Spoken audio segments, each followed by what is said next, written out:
स्वस्थ सिद्धांत प्रसारण में आपका स्वागत है। परमेश्वर पिता की स्तुति हो जिन्होंने हमें 3 अतुलनीय ऐसे तोहफे दिए हैं। पहला, परमेश्वर का पवित्र पुत्र। दूसरा, परमेश्वर का पवित्र आत्मा।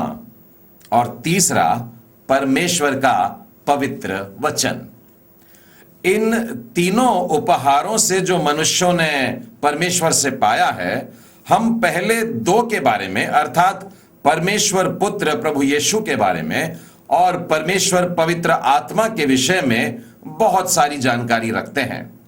परंतु मैंने यह देखा है कि लोगों को परमेश्वर के द्वारा दिया गया पवित्र वचन अब भी पर्याप्त नहीं मालूम है। पूरी बाइबल में हमें कई बार बाइबल पढ़ने वाले और बाइबल सुनने वाले और बाइबल पर मनन करने वाले के लिए बहुत सारी आशीषों की सूची मिल जाती है। फिर भी एक पाठ ऐसा है, भजन संहिता 19, जहां पर वचन के द्वारा जो आशीषें हमको मिलती है उनकी सारांश में एक ही स्थान में सूची है। और मैं आज के वचन से पहले वहीं से आरंभ करना चाहता हूं। मेरे साथ में खोलिएगा भजन संहिता उसका 19वां अध्याय, और मैं 7वें वचन से 11वें वचन तक आपके लिए पढ़ना चाहूंगा। यहोवा की व्यवस्था खरी है, वह प्राण को बहाल कर देती है। यहोवा के नियम विश्वास योग्य हैं, वे साधारण लोगों को बुद्धिमान बना देते हैं। यहोवा के उपदेश सिद्ध हैं, हृदय को आनंदित कर देते हैं। यहोवा की आज्ञा निर्मल है, आंखों में ज्योति ले आती है। यहोवा का भय पवित्र है, वह अनंत काल तक सिद्ध है। और यहोवा के नियम सत्य हैं, जिससे तेरा दास चिताया जाता है, उनके पालन करने से बड़ा ही प्रतिफल मिलता है। इन 6 बातों को हम लोगों ने अपने जीवन में ले लेना चाहिए, और प्रतिदिन जब वचन पढ़ते हैं तो इन बातों पर गौर करिए कि आज कैसी आशीष से मैं परिपूर्ण होता जा रहा हूं। मैं फिर एक बार इन्हीं 6 आशीषों को बोल रहा हूं, ध्यान से सुनिएगा। पहली बात जो हम पाते हैं वो परमेश्वर की व्यवस्था है, जिससे प्राण बहाल होता है, अर्थात व्यक्तिगत आत्म जागृति प्राप्त होती है। दूसरी बात है परमेश्वर के नियम हैं इसमें, जो हमको बुद्धिमान बनाते हैं। मैं अपनी अज्ञानता से निकल करके परमेश्वर के ज्ञान में बढ़ता जाता हूं। तीसरी बात है, इसमें परमेश्वर के सिद्ध उपदेश हैं, और ये मुझको आनंदित कर देते हैं। बाइबल पढ़ते हुए मैं कभी परेशान नहीं होता। बार बार भी पढ़ता हूं तो मुझे इसको पढ़ने से बोरियत नहीं आती है, मेरा हृदय मगन हो उठता है। परमेश्वर की जो आज्ञाएं हैं ये निर्मल है, आंखों में ज्योति ले आती हैं। मुझे सब कुछ स्पष्ट दिखाई देने लगता है। मेरे आंखों का अंधापन दूर होता है, मेरी आंखों के छिलके गिर जाते हैं, और सारा धुंधलापन दूर होकर के मुझे स्पष्ट दिखाई देने लगता है। 5वीं बात है कि परमेश्वर का भय बड़ा पवित्र है, और वो अनंत काल तक बना रहता है। परमेश्वर के भय में मैं जब बढ़ता हूं, समझ करके, उसकी पवित्रता को जान करके और बड़े आदर से, और उसके आने के दिन तक इसमें कायम रहता हूं। और 6वीं बात है परमेश्वर का न्याय।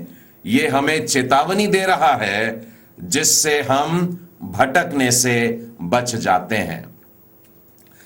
प्रियो, बिल्कुल इसी आस्था और प्रार्थना के साथ में हम इस कार्यक्रम को आपके लिए लेकर के आते हैं। हम भी यही चाहते हैं कि आप प्रार्थना पूर्वक इनके संदेशों को सुने और इन आशीषों में बढ़ते चले जाएं। इन दिनों में हमारे मनन का विषय है ख्रिस्तीय दानार्पण, जिसके अंतर्गत हम सीख रहे हैं कि दान कैसे न करें। Up till now we have studied 8 lessons on how not to give. अब तक हम लोगों ने दान कैसे न करें इस पर 8 पाठ सीख चुके हैं। Lesson number 1, do not separate life from giving. अपने जीवन को देने से अलग न करें, यह पहला पाठ था।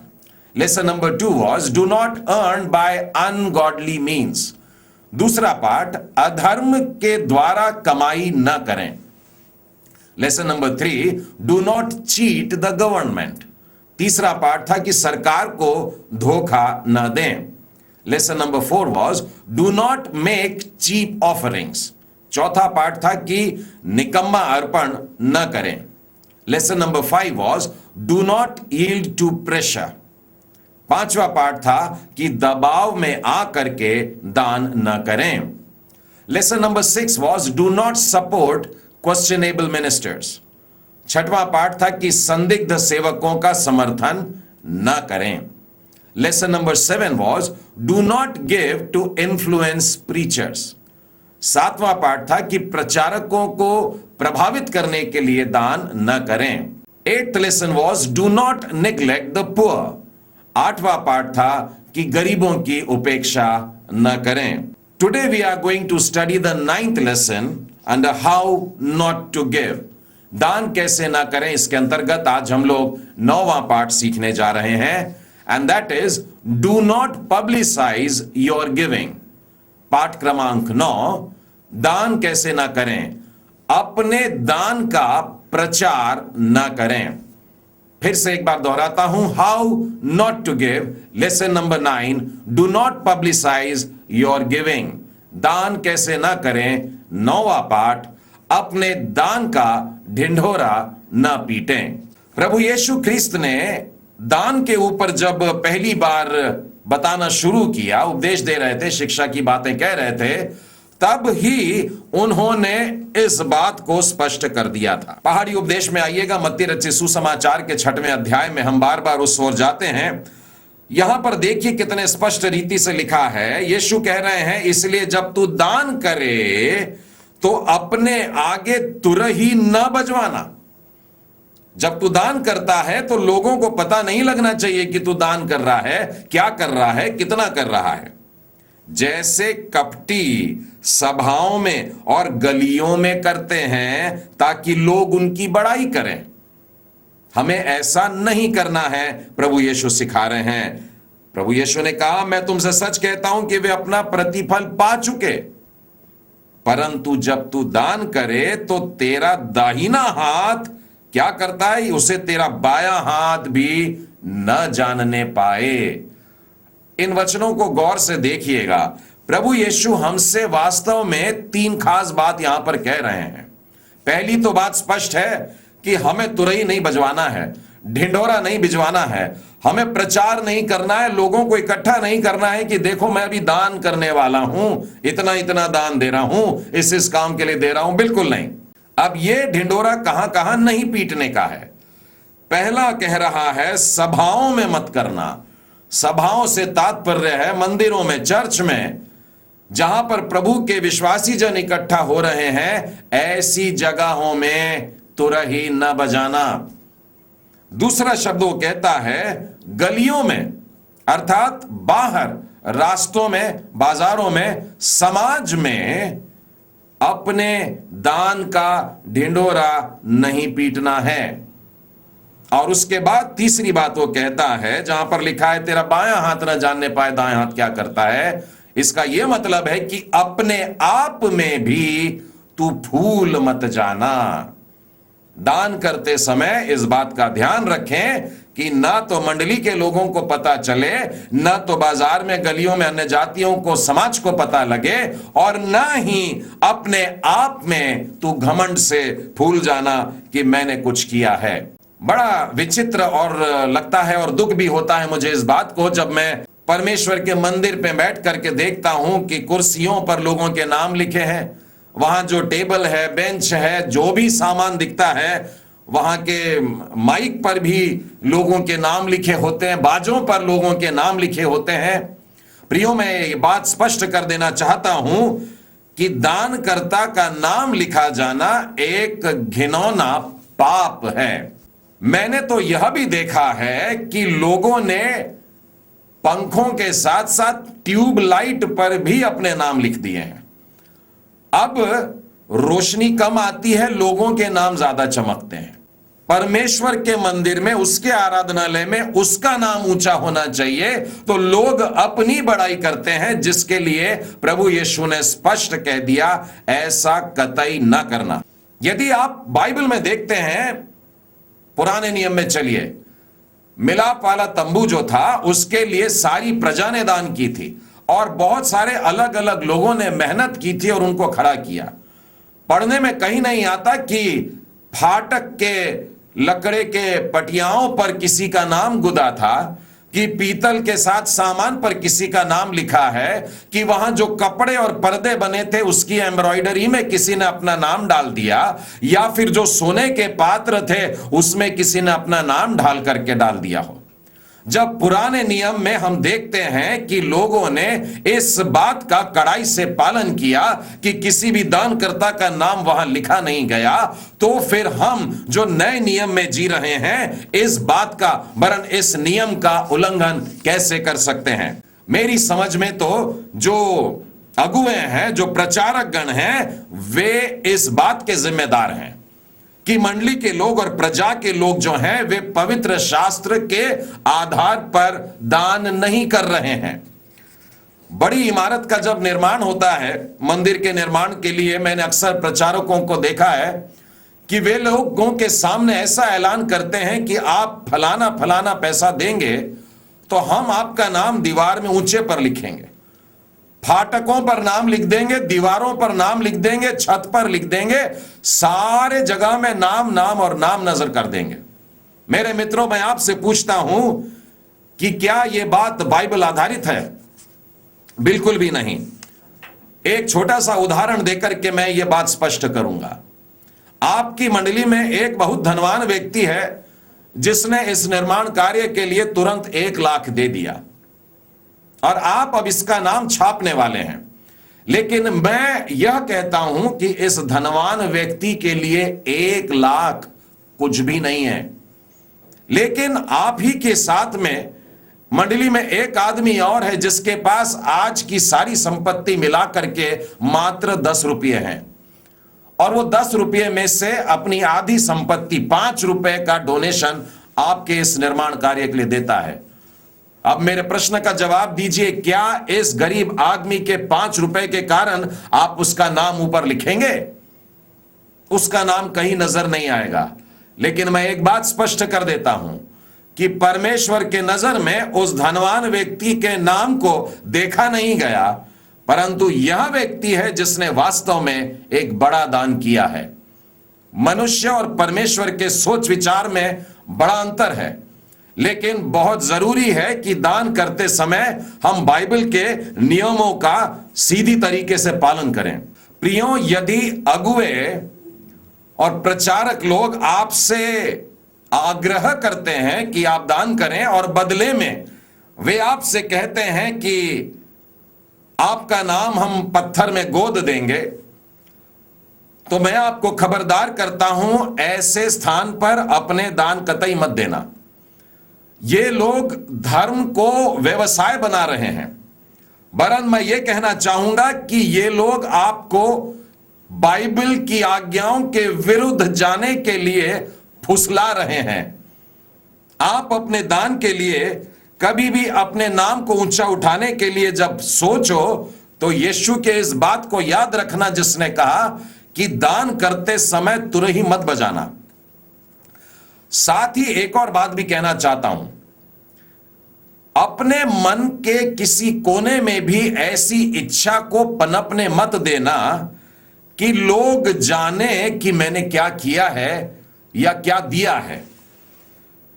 हां, लोगों को यदि पता लग जाता है कि आपने दान किया है और वो आपकी तारीफ करना चाहते हैं तो चलेगा, परंतु लोग तेरी तारीफ करें तो करें, तू स्वयं अपनी तारीफ अपने मुंह से मत करना।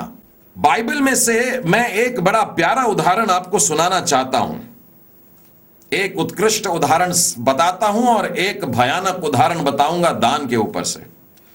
लूका रचित सुसमाचार उसके 7वें अध्याय में प्रभु यीशु ख्रिस्त के पास में कुछ यहूदी पुरनिये आए हैं और वो सूबेदार के बारे में बता रहे हैं। सूबेदार का एक सेवक है जो बीमार पड़ा है, बहुत सीरियस हो गया है, अब बिल्कुल मरने पर है। और इस सूबेदार ने इन पुरनियों से कहा है जल्दी जाओ और प्रभु यीशु गांव में आए हैं, उनको जल्दी से बताओ कि मेरे इस सेवक के लिए दुआ कर दे और वो अच्छा हो जाएगा। प्रभु यीशु को जब वो साथ में ले जा रहे हैं तब वो सूबेदार के बारे में बताते हैं। यहां पर लिखा है यीशु के पास में वह आए और बड़ी विनती करने लगे, कहने लगे वह सूबेदार इस योग्य है कि तू उसके लिए यह करे। वो बहुत भला आदमी है प्रभु जी, आप उसकी ये प्रार्थना सुन लीजिए, क्योंकि वह हमारी जाति से प्रेम रखता है और उसी ने हमारे आराधनालय को बनाया है, बहुत दिल खोल करके दान करता है, बहुत अच्छा व्यक्ति है प्रभु जी, आप उसके लिए इतना कर दीजिए। अब यीशु उनके साथ में जा रहे हैं, पर जब वो घर से दूर ही ना था तो सूबेदार ने उसके पास और भी कुछ मित्रों को भेज दिया। और मालूम है किस लिए, क्या कहला करके भेजा? यह बोला, हे प्रभु दुख मत उठा, यहां आने का कष्ट मत कर, मैं इस योग्य नहीं हूं कि तू मेरे घर के छत के तले आ जाए। एक और तो लोग उसकी तारीफ कर रहे हैं, वो बहुत अच्छा आदमी है, भला आदमी है, लेकिन वो खुद अपने बारे में कह रहा है प्रभु जी मैं इस योग्य नहीं हूं कि तू मेरे छत तले आए, मेहरबानी से वहीं से कह दे मैं इस योग्य भी नहीं हूं। अगला वचन कहता है मैं इस योग्य नहीं हूं इसलिए मैं खुद भी नहीं आया, मैं बिल्कुल निकम्मा हूं ऐसा कह रहा है, मैं अच्छा व्यक्ति नहीं हूं, अयोग्य हूं। वो इस प्रकार से अपने आप को नम्र कर रहा है, लोग उसकी तारीफ कर रहे हैं। वास्तव में प्रभु यीशु ने इसके विश्वास की भी तारीफ किया और वो कहते हैं कि मैंने ऐसा विश्वास नहीं देखा, इज़राइल में भी ऐसा विश्वास नहीं देखा। और यीशु ने यहां से कह दिया और लोग जब वापस घर जाते हैं तो उस दास को स्वस्थ पाते हैं। प्रियो, जब आप दान करो तो बताइए मत कि मैंने किया है, चाहे वो मंदिर के लिए हो, चाहे गरीबों के लिए हो, किसी के लिए भी हो। लोग तारीफ करेंगे लेकिन आप अपने आप की तारीफ मत करिए। परमेश्वर प्रभु यीशु मसीह पवित्र आत्मा सब कुछ जानता है। दूसरा उदाहरण जो मैं आपको बता रहा हूं वो बड़ा भयानक उदाहरण है दान करने के ऊपर से। प्रेरितों के काम और उसका 5वां अध्याय। जी हां, आपने सही समझा, मैं हनन्याह और सफीरा की बात कर रहा हूं। इन दिनों में प्रेरितों ने ऐसी कोई आज्ञा तो नहीं निकाले थे कि जितने भी मंडली के लोग हैं सबको अपने जमीन और संपत्ति बेच करके पैसा ला करके देना है। फिर भी कुछ लोग खुशी से ला करके दे रहे थे और उनका बड़ा सम्मान हो रहा था। ऐसे समय में हनन्याह और सफीरा, ये दोनों पति पत्नी कुछ सोचते हैं कि हमें भी कुछ करना चाहिए और वे सोचते हैं अपनी जमीन को बेचेंगे और जो पैसे हैं ला करके प्रेरितों के चरणों में रख देंगे। और जब जमीन बिक जाती है तब लालच उनके अंदर आ जाता है और उस कीमत में से कुछ वो अपने लिए रख लेते हैं और ला करके जब प्रभु के प्रेरितों के चरणों में रखते हैं तो कहते हैं हमने जमीन बेची है, उसकी कीमत ला करके दे रहे हैं। पतरस तुरंत समझ जाता है और वो ये कहता है, हे हनन्याह, तूने परमेश्वर के आत्मा से झूठ कैसे बोल दिया। वो पकड़ा जाता है। परमेश्वर इस बात को स्पष्ट कर देता है, दिखा देता है कि ये झूठ बोल रहे हैं, दान कर रहे हैं, बता के कर रहे हैं, झूठ भी बोल रहे हैं, लालच भी कर रहे हैं, छुपा करके भी रख रहे हैं, जब पकड़े गए तब भी स्वीकार नहीं कर रहे हैं। आपको मालूम है हनन्याह का क्या हुआ? धड़ाम से गिर पड़ा और मर गया। थोड़े देर के बाद में इसकी पत्नी भी आती है, उससे भी यही बात पूछी जाती है, वो फिर झूठ कहती है और वह भी ऐसे ही वहीं गिर जाती है और मर जाती है। मेरे प्रियो, मैं बताना चाहता हूं दान करना वास्तव में परमेश्वर की आराधना है। इसमें हम कभी भी मिलावट नहीं कर सकते, पाप नहीं मिला सकते, अपनी बड़ाई को नहीं जोड़ सकते हैं। बहुत सतर्क रहिएगा। फिर भी मैं जानता हूं कि इस दुनिया में ऐसे भी लोग हैं जो बड़ा बड़ा दान करते हैं और फिर भी छिपे रह जाते हैं। मैं अपने इस सेवकाई से जिससे जुड़ा हूं उसके साथ में मेरे जो व्यक्तिगत अनुभव आए हैं उससे मैं कुछ सुनाना चाहता हूं। 1989 में जब ब्लेसिंग यूथ मिशन का पहले इमारत का निर्माण हो रहा था, ब्लेसिंग सेंटर, उस समय एक परिवार था जिसने बहुत बड़ा धन दे करके इस इमारत के बनाने में मदद किया। इसके बाद में हमने 4 वर्ष बाद 1983 में एक और इमारत उसी कॉलोनी में बनाया था जिसका नाम रखा ब्लेसिंग एनेक्स।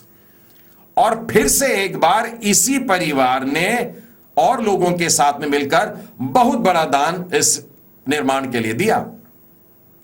आने वाले वर्षों में हमने मिशनरियों के लिए कई विश्राम गृह बनाए और उस समय में भी इसी परिवार ने औरों से बढ़कर के बहुत बड़ा दान दिया।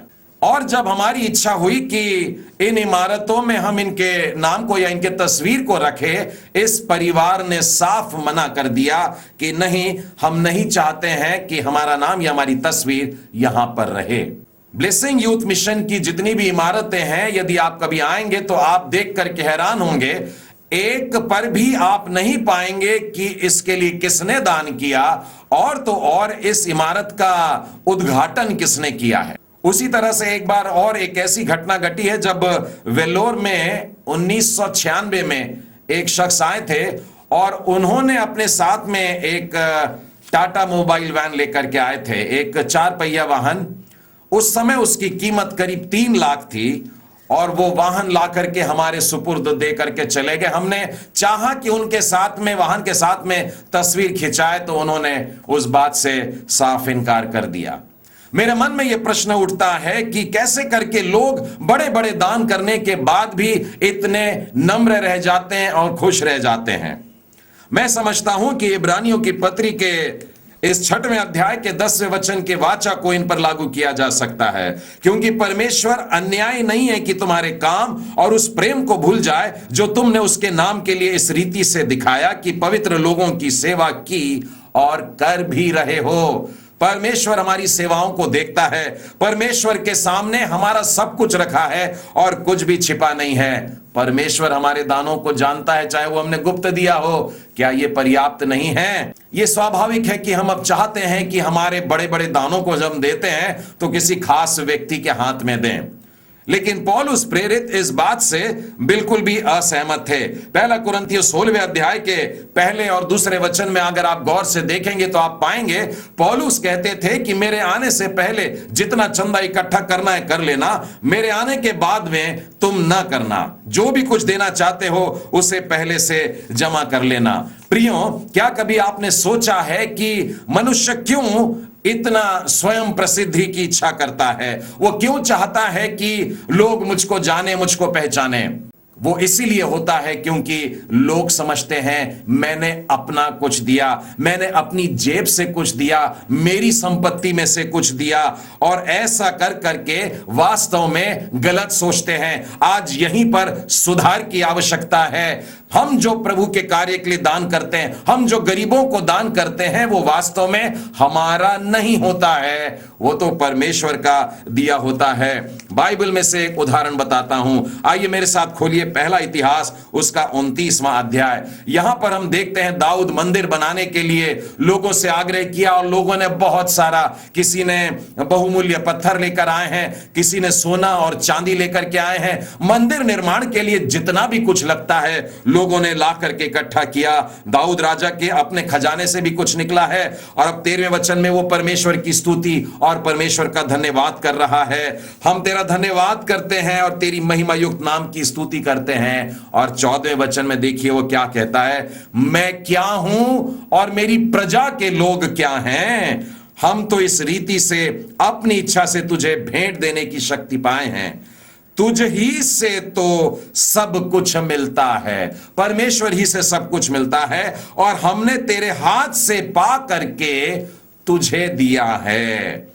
तेरी दृष्टि में हम तो अपने सब पुरखाओं के समान पराए और परदेसी हैं, थोड़े समय के लिए दुनिया में आए हुए हैं। हम यहां हमेशा के लिए नहीं हैं, हमारे दिन छाया के समान बीत जाएंगे, हमारा कुछ ठिकाना नहीं। और फिर आगे कहता है, यह जो बड़ा संचय हमने तेरे पवित्र नाम का एक भवन बनाने के लिए किया है, वह तेरे ही हाथ से हमें मिला था और सब तेरा ही है। आज इसी सच्चाई को जानने की आवश्यकता है।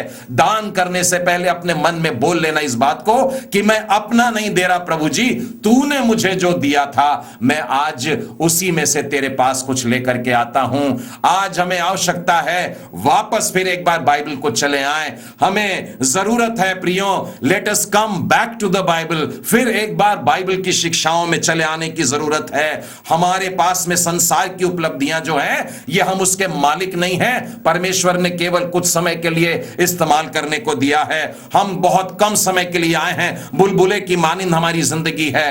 मुझे सीटी स्टड के शब्द फिर याद आते हैं। ये वो करोड़पति क्रिकेटर था जिसने प्रभु को अपना सब कुछ दे दिया, जो कहता है If Christ died for me, no sacrifice that I do can be greater than that. यदि मैं अपना कुछ भी दान करूं तो प्रभु यीशु क्रिस्त पर के जो क्रूस पर का बलिदान है उससे बढ़कर के कभी नहीं हो सकता है।